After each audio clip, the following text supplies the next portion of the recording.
नमस्कार, आप देख रहे हैं एबीपी न्यूज और मैं हूं अखिलेश आनंद। अब आप देखेंगे वो शो जो जनता की आवाज है, यानी घंटी बजाओ। घंटी बजाओ वो मंच है जहां सिस्टम और सरकार से सीधे सवाल पूछे जाते हैं ताकि उनकी जवाबदेही तय की जा सके।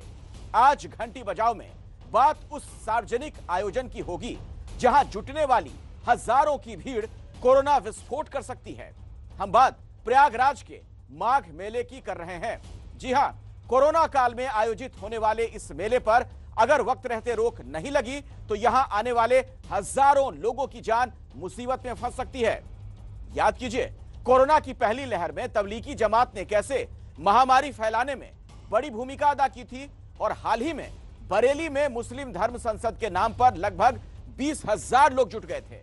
इस तरह के तमाम धार्मिक आयोजन कोरोना महामारी के दौर में गैर आवश्यक हैं। तो हम बार बार यही कह रहे हैं, जान है तो जहान है। धर्म कर्म के लिए भी हमारा जिंदा रहना पहले जरूरी है। तो हमारी ये रिपोर्ट देखिए और 8422840000 पर घंटी जरूर बजाइए।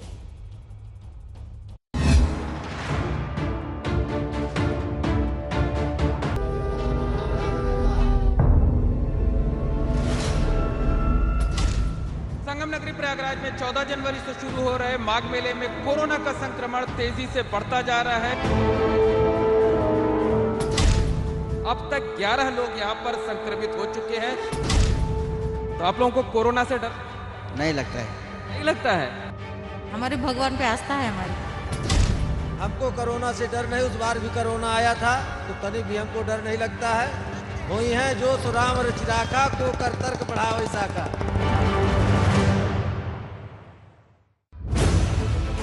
एक तरफ कोरोना का बढ़ता खतरा और दूसरी तरफ उत्तर प्रदेश में कोरोना को और ऑक्सीजन देने की तैयारी। एक तरफ सरकार लोगों को भीड़ ना लगाने की सलाह दे रही है, दूसरी तरफ खुद सरकार ही लाखों की भीड़ वाला आयोजन करवा रही है। एक तरफ पूरे प्रदेश में नाइट कर्फ्यू, दूसरी तरफ प्रयागराज में आस्था के नाम पर 1.5 महीने तक दिन रात का मेला लगाने की इजाजत।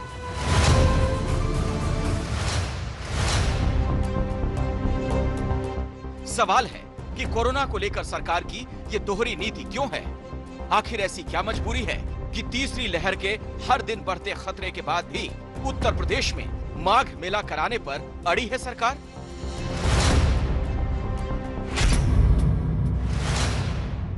लगातार ये सवाल उठाए जा रहे हैं, लगातार ये दावे किए जा रहे हैं कि जो सरकार है वो सियासी वजहों से, चुनाव की वजह से मेले पर ना तो पाबंदी लगा रही है, ना इसके स्वरूप को छोटा कर रही है। और उसके लिए एक बड़ा आधार भी है क्योंकि उत्तर प्रदेश में विधानसभा चुनाव का ऐलान हो चुका है।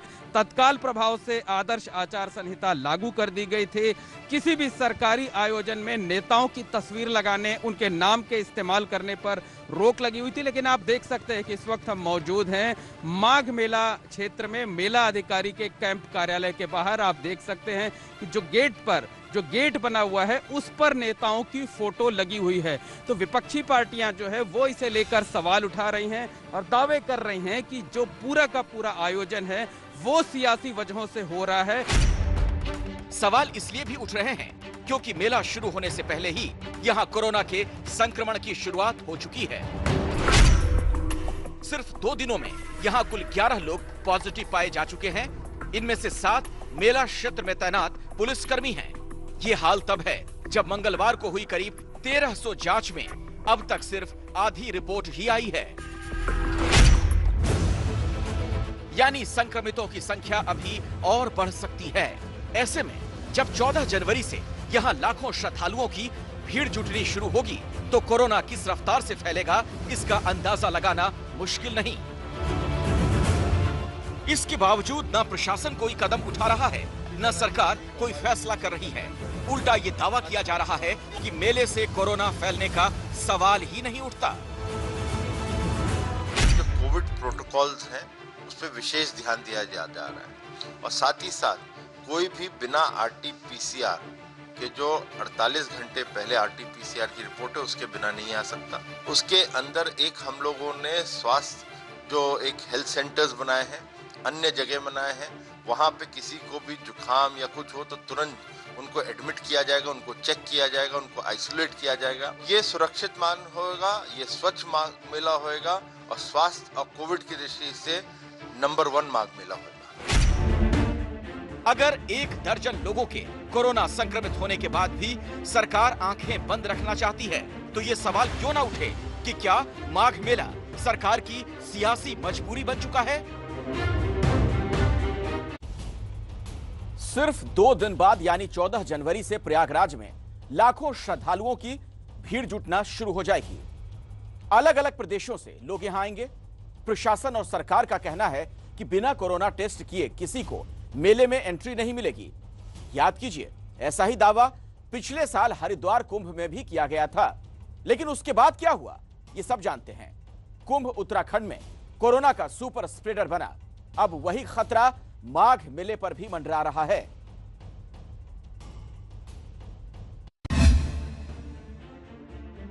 मेरी जिम्मेदारी है, मैं जो है डिस्टेंसिंग बना के चलता हूँ, अपनी गाड़ी से चलता हूँ, बस से नहीं चलता, न ट्रेन से चलता, नहीं डर नहीं लगता, नहीं तनिक भी कोरोना से डर नहीं, न मृत्यु से डर है। ये सिर्फ ट्रेलर है। अगले कुछ दिनों में प्रयागराज में इसी तरह के हजारों लोग आने वाले हैं। प्रशासन लाख तैयारियों के दावे कर ले, लेकिन लाखों की भीड़ में वो किस किस को मास्क लगाने के लिए कहते रहेंगे। तो आप लोगों को कोरोना से डर नहीं लगता है। नहीं लगता है? हमारे भगवान पे आस्था है हमारी। यानी एक तरफ होंगे बिना मास्क लगाए लोग और दूसरी तरफ सामाजिक दूरी के सारे नियमों की धज्जियां उड़ाती भीड़। फिर भी प्रशासन ये दावा कर रहा है कि इस मेले से कोरोना संक्रमण नहीं फैलेगा। ये जो 641 हेक्टेयर का माघ मेला क्षेत्र है, इसमें 16 प्रवेश द्वार हैं। 16 प्रवेश द्वारों पर स्वास्थ्य विभाग की टीम और पुलिस की संयुक्त टीम व्यवस्थापित की गई है, जहां पर वो थर्मल स्कैनिंग और टेस्टिंग की वहां पर व्यवस्थाएं की गई हैं। और प्रवेश द्वारों के माध्यम से ही हमारा ये प्रयास होगा कि जो मेला क्षेत्र है ये पूरा सैनिटाइज रहे, यहाँ पर संक्रमण न हो। अब आपको प्रशासन के इन दावों का सच दिखाते हैं। एबीपी न्यूज की टीम जब मेला क्षेत्र में पहुंची तो कानून का पालन करवाने वाले पुलिस वाले ही कानून की धज्जियां उड़ाते नजर आए। ज्यादातर बिना मास्क लगाए घूम रहे थे। यही हाल यहां अब तक पहुंचे श्रद्धालुओं का भी था। दावा किया जा रहा है कि बिना चेकिंग के कोई अंदर नहीं जा पाएगा। इस दावे का सच भी देख लीजिए। अब देखिए, माघ मेला अधिकारी के कैंप के बाहर 11 लोगों के संक्रमित होने के बाद किस तरीके के इंतजाम है, ये हमारे ड्राइवर बंटी हैं। इनको हम ले जा रहे हैं। जरा अपना मास्क 1 मिनट के लिए नीचे उतारिए, नीचे उतारिए। आप अंदर जाइए, आप अंदर जाइए। देखिए, ये बिना मास्क लगाए हुए अंदर जा रहे हैं और इन्हें कोई रोकने वाला नहीं है, कोई टोकने वाला है। बंटी इधर घूमिए। देखिए, यहाँ पर जो है कई लोग बैठे भी हुए हैं, अंदर की तरफ कई लोग बैठे हुए हैं, लेकिन किसी एक ने मास्क नहीं लगा रखा है। मेले में हो रही इसी लापरवाही का नतीजा है कि अब प्रयागराज के कई साधु संत भी माघ मेले पर रोक लगाने की मांग कर रहे हैं। मेन रोक लगाना चाहिए। जो यहाँ पे जो मेला लगता है बाहर, जिसमें झूले या ये सब लगते हैं, वहाँ पे लोकल भीड़ बहुत ज्यादा इकट्ठी होती है, उसको प्रशासन को रोकना चाहिए। मेले के आयोजन पर रोक लगाए जाने की मांग को लेकर इलाहाबाद हाईकोर्ट में जनहित याचिका भी दाखिल की गई है। माघ मेले को लेकर ये चिंता इसलिए भी है क्योंकि सिर्फ 3 दिन में प्रयागराज में कोरोना मरीजों की संख्या दुगनी से ज्यादा हो चुकी है। यही हाल पूरे प्रदेश का है, जहां एक हफ्ते में 250 गुना मरीज बढ़ गए। ऐसे में सबसे बड़ा डर यही है कि प्रयागराज का माघ मेला कोरोना का सुपर स्प्रेडर ना बन जाए। देखिए, फिर से वही बात मैं कहूंगा कि जान है तो जहान है। किसी भी आयोजन में शिरकत करने के लिए जरूरी यह है कि हम जिंदा रहें। अब घंटी बजेगी उन नेताओं की जो बुनियादी मुद्दों से जनता का ध्यान हटाकर उन्हें बेफिजूल की चर्चा में उलझाकर अपना हित साधते हैं।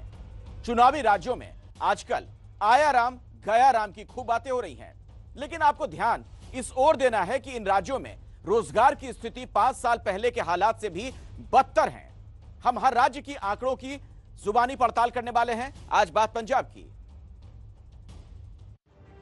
लुधियाना में रहने वाले अमनदीप सिंह पिछले कई सालों से अलग अलग जगहों पर नौकरी की दरख्वास्त डाल रहे हैं, लेकिन अब तक उन्हें कोई स्थायी नौकरी नहीं मिल पाई है। किराए के घर में रहते हैं और हालत ये है कि किसी महीने घर के किराए के पैसे नहीं होते तो किसी महीने बच्चों की फीस देना मुश्किल हो जाता है। अमनदीप का कहना है उनकी इस हालत के लिए वो सरकार जिम्मेदार है जो नौकरियों के नाम पर झूठे वादे करती है। हर कोई नारे लगाता है कि आपको रोजगार देंगे, लेकिन रोजगार कोई क्यों नहीं देता? हम लोग वोट देते हैं तो हम लोगों को वोट का बेनिफिट भी मिलना चाहिए ना।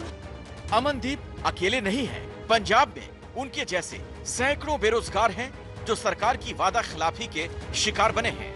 ये 2017 का कांग्रेस का घोषणा पत्र है जिसमें तीसरे नंबर पर लिखा है घर घर रोजगार। वोट पाने के लिए कांग्रेस ने ये वादा तो कर दिया, लेकिन 5 साल बाद भी अपना ये वादा पूरा नहीं किया। तो पहले सरकारों ने मतलब दिल ही नहीं है उनका कि काम देने का। जैसे हमारे पंजाब में भी बोला गया था कि कर कर नौकरी पक्की है। गुरु ग्रंथ साहब पे हाथ रख के इन्होंने कैप्टन अमरिंदर सिंह ने बोला था, बट कह रहे खजाना खाली खजाना खाली। ग्रेजुएशन पोस्ट ग्रेजुएशन पढ़ा लिखा हूँ, मैंने इतने पैसे लगा के पढ़ाई की है, तो मुझे आज तक कोई नौकरी नहीं मिली, ना ही कोई सरकार की तरफ से हमें रोजगार का भत्ता मिला है। हम बेरोजगार हैं, हम अभी भी कुछ नहीं हमें मिल सका। नौकरियों को लेकर पंजाब सरकार ने पिछले 5 साल में क्या किया उसकी गवाही देते हैं देश में रोजगार की स्थिति पर नजर रखने वाली संस्था CMIE के ताजा आंकड़े।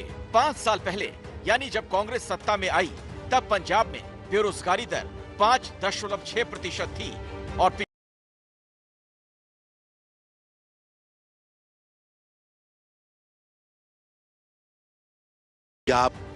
कांग्रेस ने झूठ बोलिया, धोखा किया। कांग्रेस पार्टी अपना मैनिफेस्टो 9/1/2017 ਦਾ 9/1/2017 ਦਾ ਜਿਹੜਾ ਸਰਦਾਰ ਮਨਮੋਹਨ ਸਿੰਘ ਜੀ ਇੱਥੇ ਲਾਗੂ ਕਰਕੇ ਗਏ ਸੀ, ਕਾਂਗਰਸ ਦੱਸਿਓ ਉਹ ਚ ਕਿੰਨੇ % ਪੂਰਾ ਹੋਇਆ? 68 ਲੱਖ ਨੌਕਰੀਆਂ ਦਾ ਵਾਅਦਾ ਸੀ। क्या 68 लाख पंजाब के नौजवानों को नौकरियां मिल गई? साफ है कि पंजाब की कांग्रेस सरकार ने अपने घोषणा पत्र में किया नौकरियों का वादा पूरा नहीं किया। ऐसे में जनता अब दोबारा उन पर क्यों भरोसा करे?